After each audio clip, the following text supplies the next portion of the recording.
to officially open up the annual meeting of Avatar Mayor Baba's Circle of Friends.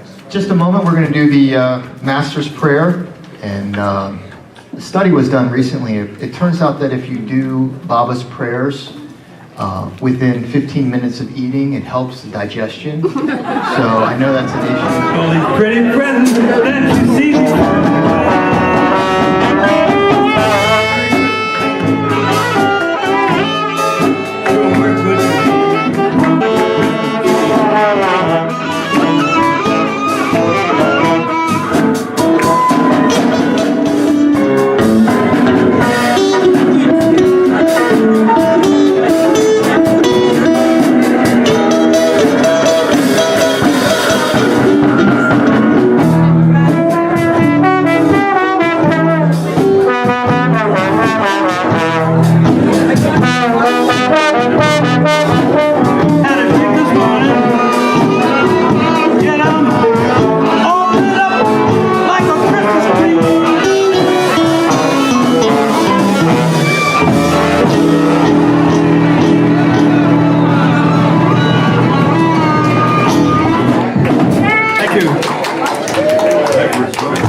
No, we can use this. You want to introduce the band? Yeah. Okay. Let's see. The band we got. This is the Avatar Blue Band. We got Bobby Bernstein on piano. Ray Darginio on drums. Steve Berry on slide trombone. John Bovey on sax. Kevin Connor on harmonica and combos. And my name is Jerry Ezra. We'll be back.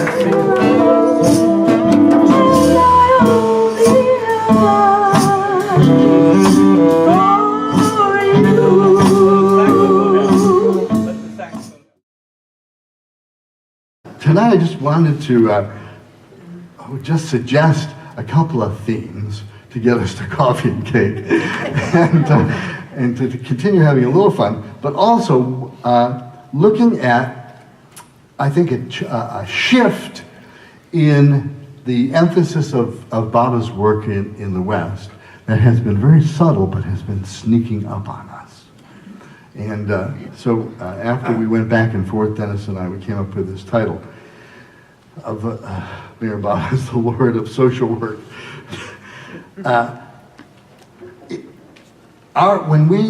When this generation, of which many of us are, got interested in Mayor Baba, it was almost all about our individual spiritual development and how to be a more spiritual being, to grow internally spiritually, get closer to Baba, and maybe to advance on the plains. Oh. Now, I have a theory that most of the people in this room are on advanced planes. But you feel the veil, don't you? Yeah, you don't get the experience. That's why Baba was the home run avatar. He didn't care about singles, doubles, or triples in baseball language. He was after moving you more quickly to God realization. And you remember how he does that. And this is the conundrum. This is the challenge for some of the themes I want to talk about tonight, which is the relevance of the role of service and relationships and selflessness on Baba's path. The conundrum is, Baba lovers are now being asked, in a way, and if you look, we'll go back to the literature, in a way to implement much of his work in stimulating and inspiring the development of the entire earth. Yes. And all the people on it. To bring together the consciousness of unity moving towards the new humanity. And he talks about how to do that. But here's the rub is that in order to have the most spiritual advancement in a particular life, Baba points out that we get to release our very worst sanskaras. It's a great privilege. The stuff from the past that has never been solved. The animal, the most unnatural sanskars that can be processed are being processed.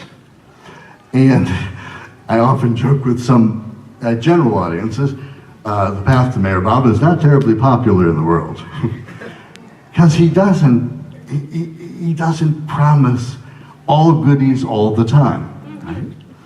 And I think I don't know of many Baba lovers who suffer from arrogance. I really don't. Not for long, anyway. Right? So, at the same time that we may be asked to help out Baba's work in terms of unifying spirituality in the world, we get to work with very, very difficult sanskars and difficult karmic situations. Now, I know that, I know from the spirit of the circle, most of them have been solved in this room. I'm just talking to, the general, but it's a very interesting phenomenon. And Baba knows that. And he knows how difficult it is. And still, he needs, in a certain sense, if he's playing the game in illusion, he needs his people to move it along. All right. Now, this is just a point of view. Don't take it terribly seriously. But it occurred to me over the last maybe 10 years that Meher Baba really likes illusion. You wouldn't think so, but he does. He loves it. He loves the fake creation. He even dedicated God Speaks to it. Right? Now, why do you think that is? Because from his point of view, everything is God. Everything is one. And the whole purpose of avataric work in the world is to move every bit of matter towards higher consciousness. Every bit. And though the discipleship part of following Baba is very well articulated, and I think is shared by everyone, the more subtle notion of assisting him in small ways sometimes gets forgotten. So the first thing is, one of the things we know in the West is, we don't get to go to the cave this time.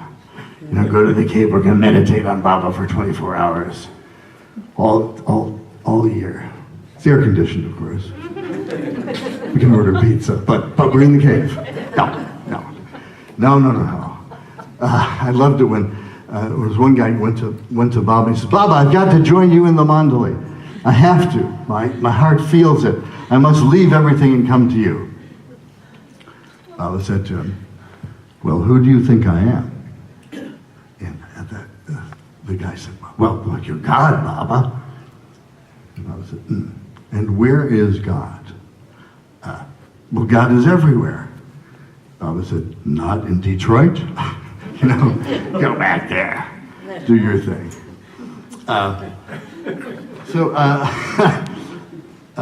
The possibility then is that one of the innovations that Baba has pulled off, which he kind of hints has never done before, is to move the very, very gross Kali Yuga into a new humanity and make that transition.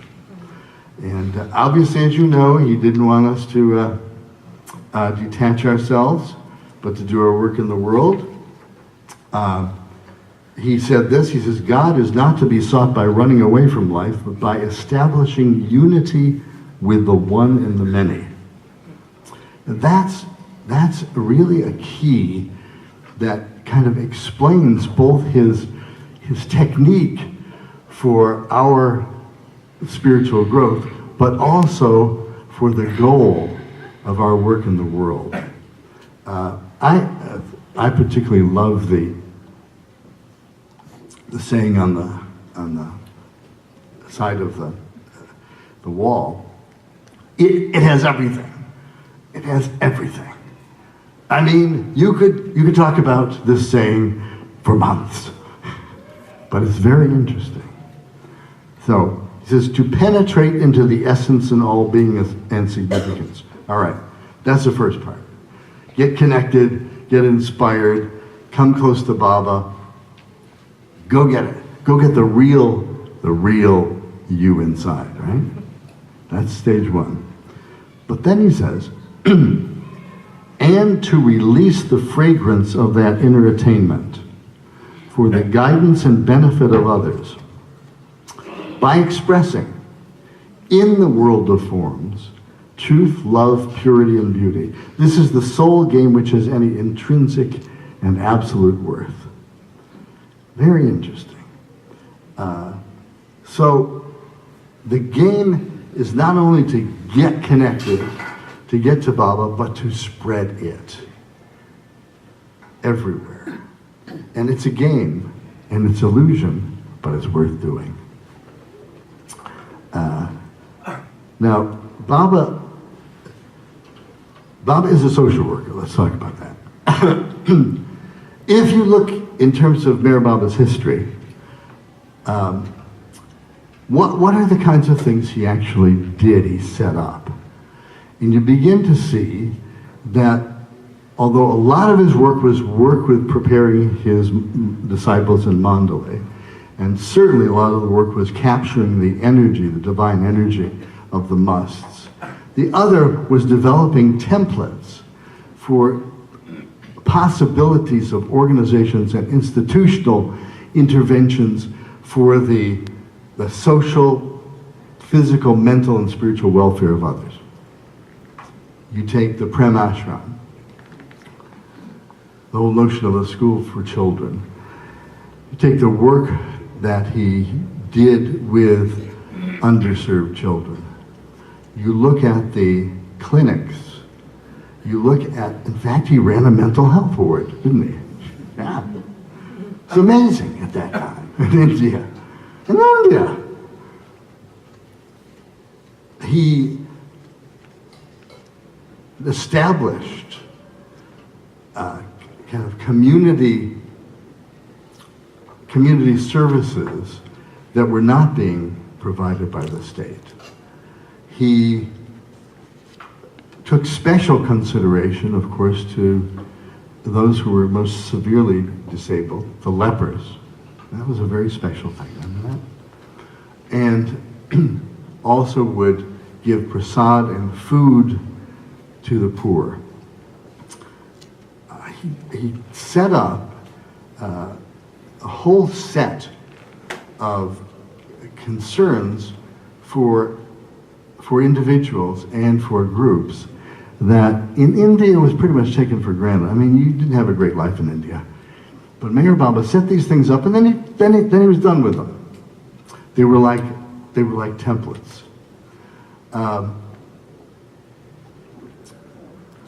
So it wasn't just the people he was working with. It was all of humanity. It was a prelude to the circle, if you want to look at it that way. And now we have a few Baba communities in the United States that are large enough to have enough networks and to have enough resources to be able to play out some of Meher Baba's original ideas. And but I'm arguing it's different from ordinary like interfaith church work or doing good deeds. It's much more than that. It has to do with how people should interact with each other by seeing the unity and seeing the oneness. Now, Baba stayed away from politics a lot, didn't he? And there are those Orthodox Baba lovers who say, you should never discuss politics. No, you can't. Don't even think about it. It's bad for you. Well, in India, it was particularly bad for you. You could, at that time, you could go to jail pretty easily. And he didn't get that much interested in policy. Except there was one example, and it was really quite extraordinary, and it's something that I know a little bit about, so I was drawn into it. And that was the whole drug work thing. Now, in a certain way, it had its own logic. I mean, people were taking LSD and other drugs to gain spiritual experiences or fake spiritual experiences. And certainly if the avatar was asked, he would give an opinion. But he did much more than that. He decided to make a case of it. And I think it's the only example where Meher Baba actually got dramatically involved in what I would call public health or social and political issue. Because it incorporated not only public health, education, to some degree law and policy, and wanted an actual effect on the world. So I was looking back, and I saw some quotes, and here's what he said after a letter came to him in 1966 about the LSD problem that was in the New York Times. And a letter from Adi came out saying, well, after hearing the article, Baba wishes me to let you and those concerned know, he was writing to Emersh Deduce at the time, that if the student world continues to indulge in the use of LSD, half of the USA could soon become mentally deranged. Now that sounds like a pretty wild thing, but we know now that it would have been very possible. And he said, hence a check must be strictly enforced and the use of these drugs be prohibited, especially among the rising generation. He talked about the law as one element, but then he said, Baba wishes Robert Dreyfus, Allan, Cohen, Rick Chapman, and others who have stopped taking LSD and such drugs to be his apostles in this particular field, and to give lectures in college campuses and speak in social gatherings and meetings, quoting passages from God Speaks and other Baba literature on the experiences of the spiritual planes, and reading excerpts from letters that Baba wrote to Richard Alpert and Allan Cohen, in which beloved Baba is emphatically against the use of LSD and ganja, marijuana or cannabis extracts, and such like drugs and smokes. He kept that up, the interest in that, for 2 years. And many doors opened, and then maybe at some point after the cake and coffee, you're still interested, I'll tell a couple of stories from those times. But he really got involved. He really got involved. And it also opened a channel for people to get interested in Baba.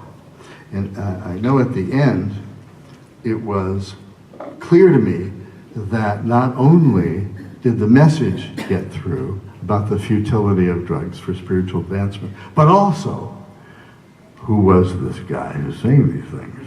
All right, pretty good. And I remember one time, it was particularly dramatic. I was doing a television show, I think it was in Chicago, with a Chicago group. And we specialized in doing shows that loved to tear apart the interviewees.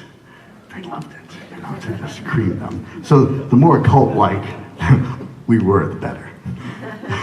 Oh, the guy from India, the little guy says he's God and he hadn't spoken for 40 years? Oh, good. I'm going to talk about that. So this was one of them. It was a late night show.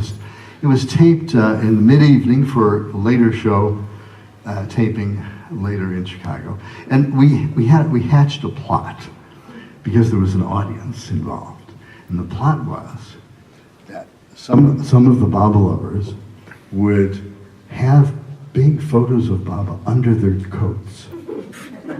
And that if the camera started to pan the audience, they'd flash a picture. And because we didn't think the guy was going to be terribly interested in Meher Baba, and he wasn't. He interviewed me basically about LSD. I think I got in one mention of Mayor Baba, but I did see the camera panning the audience, and I did see our group flashing. I was really happy about that. And I went out to after the show was over, I went out to the group and talked to him, and the host followed me. And he said, Dr. Cohen, I know that you brought a film tonight, but we really did not have any time. We didn't have any time to show it. I brought Baba films wherever I went. They didn't get shown, but heck. And I said, oh, that's fine, because I think, hey, our plot worked. He says, no, we really didn't have time. I said, look, really, it's fine. It's very nice of you to ask. I'm thinking it's very unusual that you were asking, but you know. So I walk out, and we're walking out the door, and he follows me again. He says, no, really, we really did not have time. We couldn't show it. I said, no, that's fine. Really, that's fine. And we went outside on the sidewalk. He followed me. And this time he grabbed me by the shoulder. And he insisted, look, we really couldn't. We really, come back. Come back. I want the director to tell you. I said, what? So we walk back in, and the guy says, Roy, in the director's booth, now we didn't have time to show that film of that Dr. Cohen brought, right? And the guy said, well, actually we had 45 seconds, but the band took care of that. He says, no, we have to reshoot it. There's, John, the program's on tape now. It's in the bag. The band is disbanded. It's a union band, you know. We don't do reshoot. You must. And he went berserk. He went totally berserk. And he forced the band to come back. And he forced about 45 seconds of the Baba film to be shown, to splice into the tape that had already been done. Now, I was struggling to figure out how I was going to make a segue from what I had said on the tape to this, but I did. And he played it, and he said, okay, good, fine.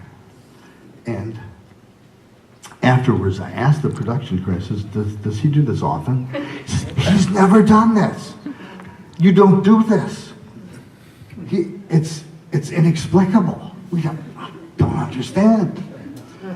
And of course, in a couple of years, we learned, some people came up to us and said, oh yeah, Mayor Baba, got interested in him on that show in Chicago. I saw that image. He would do that. He would do wild stuff. Now, I have to say this though, the same conundrum of trying to help with Baba's work, also, me the clueless aspirant, I was humiliated on many occasions, was really stupid on many occasions, and he canned me on many occasions. What you get here is that he was really interested. He was in seclusion, and when Rick or I or Bob Dreyfus would write to Adi with reports, he would break his seclusion to read those reports and reply. So we knew he was really interested, but he was also interested in the topic, okay? Little things as object lessons. He did it with the Joe Pine show, which was another really brutal interview kind of show where one of our opposition came up and was about to devastate us and fainted dead away on camera. The producer runs out saying, this will be an object lesson for millions. It was a very popular show. The other part of the show was an African shaman who brought all these wild animals from Africa, etc. And of course got devastated. There was an audience of about 400 people. And when Rick and I were on, just before we went on, suddenly a white dove appeared, flew out of nowhere, and landed on the table in front of the interview table. And Rick and I looked at each other, that's a good sign, I think. The dove had escaped from the African guy's collection of animals. It wasn't the tiger. Huh? It was good it wasn't the tiger. Yes, it was good that it was a tiger. Although that would have been more dramatic. So he got very, very, both interested in the topic and interested in the demonstrations. Very interested in that kind of intervention. Now, at this point, people are ragging on us, saying, "Yeah, you guys didn't do a very good job, you apostles, on this thing. The drug problem is no better today than it was then." And in abject defense, I say, well, yeah, but they're not taking it to get spiritual advancement anymore. So there was this kind of intervention, and there would be all kinds of examples of that. It's very interesting because if you look at it from that way, if you look at, some people are now very interested in this concept that came from, that really Baba articulated, never named it, or hinted it, of descendant spirituality. The notion that the new humanity had less to do with individuals ascending to God up through the planes, and more to do with divine energy being brought down, that Baba showering divine energy on the earth, and it being processed through Baba lovers to advance the quality, the actual quality of matter in the universe. And that, so what seemed like a kind of a theological priority for Baba, simply, and I give an example that in what he said about the critical thing, how do you love God? How do you love God? It was the whole thing. This is how do you love Baba? How do you love God? And let me read it to you because it was very interesting in terms of the percentage of response that had to do with the anchoring of his love on the earth. And he said, how to love God? Well, if we understand and feel that the greatest act of devotion and worship to God is not to hurt or harm any of his beings, we are loving God. To love God in the most practical way is to love our fellow beings. If we feel for others in the same way as we feel for our own dear ones, we love God. If instead of robbing others to help ourselves, we rob ourselves to help others, we are loving God. If we suffer in the sufferings of others and feel happy in the happiness of others, we are loving God. If instead of worrying over our own misfortunes, we think of ourselves as more fortunate than many others, we are loving God. And he said, if we endure our lot with patience and contentment, accepting it as his will, we are loving God. Very, very interesting. So in many of, if you start to look at the discourses, it's the application of the understanding of unity and love that he encourages in the midst of ordinary life, with whatever ego personalities are built on us. Now he understands that. And he understands that the egos of Baba lovers are both really tough because they've developed resistance over eons to being fractured. And they consist of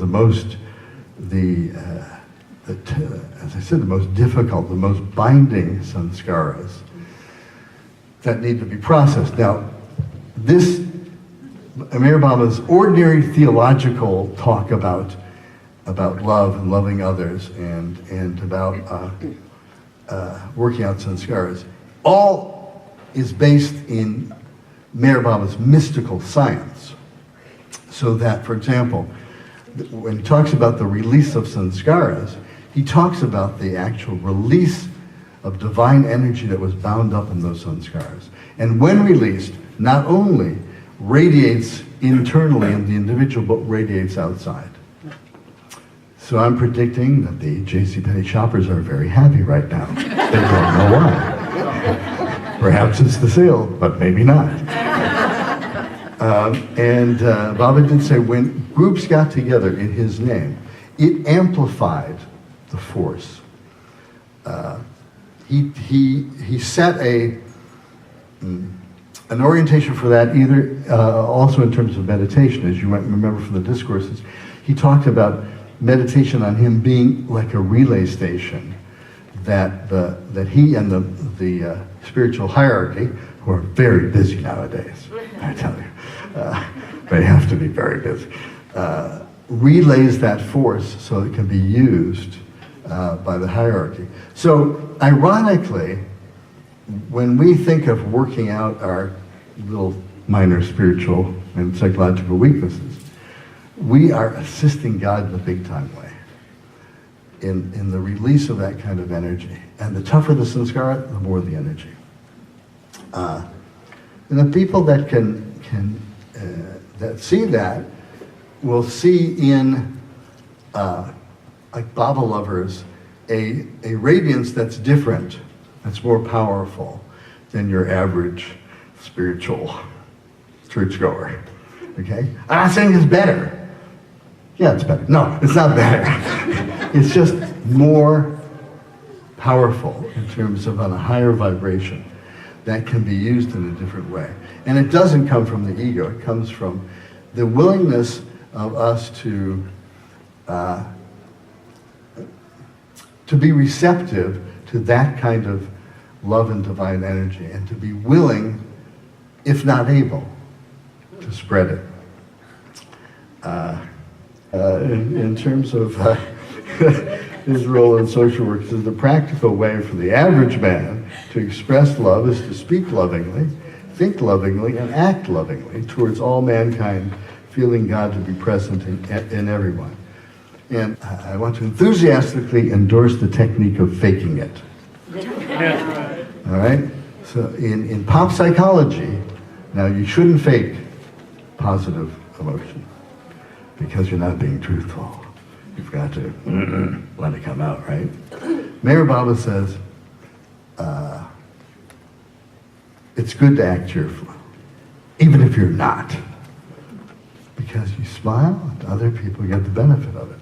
So I think a lot of us, I mean, it certainly hit me, feel very hypocritical in times when we're not in the best of moods, and still we act as if we're very cheerful and patient and etc. And inside we're saying, oh my God, it's got to be over. But Baba says that's fine. That's fine. Because what's happening is happening at a different level. It's not happening at the ego level. It's not happening at the personality level. It's happening at the subtle energy level.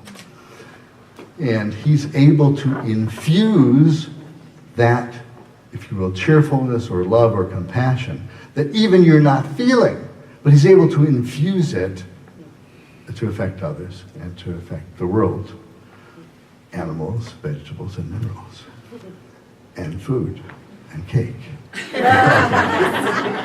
So, thank you for the opportunity of sharing this really joyful celebration. I mean, it's fun to be here. It's fun to talk. Jai Baba, everybody. Jai Baba.